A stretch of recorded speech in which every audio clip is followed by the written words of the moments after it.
All right, guys, I'm just gonna move around some of these logs and stuff like that, and then I'm gonna go back into that tree line over there. It's still really wet, but I want to play with the forestry mulcher, so I'm gonna mulch some of that out. Trying to get this property back here a little clean. It's still messy from the whole winter. Just move some stuff around, tidy it up a bit.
I got 6.7 hours on this baby now, and I got about an hour and a half on the forestry mulcher. So I wanted to let you guys know, what I think about this attachment.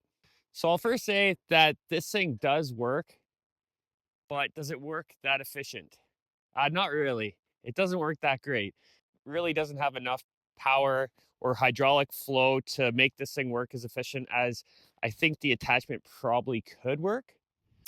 Issues that I had with this thing is bogging down, a lot of jams, stuff this size. It wants to get jammed in there every time. I was able to unjam it by rubbing the teeth either on a log or a tree that I was going to cut down anyways, just rub it along it, press on it with the hydraulics, and it would come free. But for me, that's a bit of an issue. I don't know. I don't want to be sitting there unjamming the machine every 10, 15 minutes, depending on the size of stuff that you're doing. It seemed like this was like the ticket size stuff to jam up in there almost every time.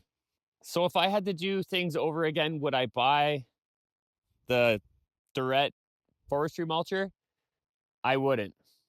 I honestly feel like I would have been better off buying the brush cutter attachment, and it would do exactly what I'm doing here and possibly more without all the jam up issues. Will I continue to use the forestry mulcher? Probably not that often.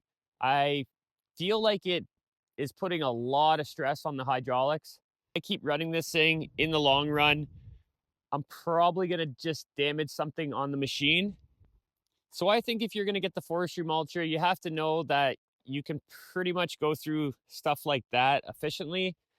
And anything bigger than that, I would say you're just gonna clog it up, and it's very slow.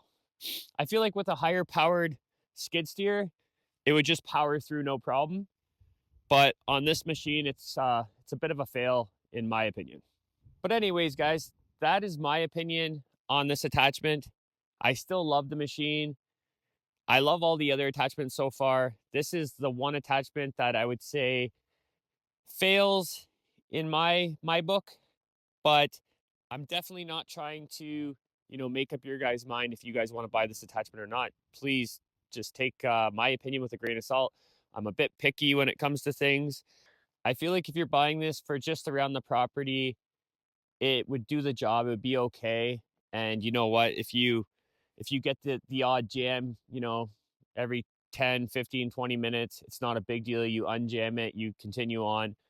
I feel like if you're using this for work and trying to, do a job and make money, it's not gonna be very good for that.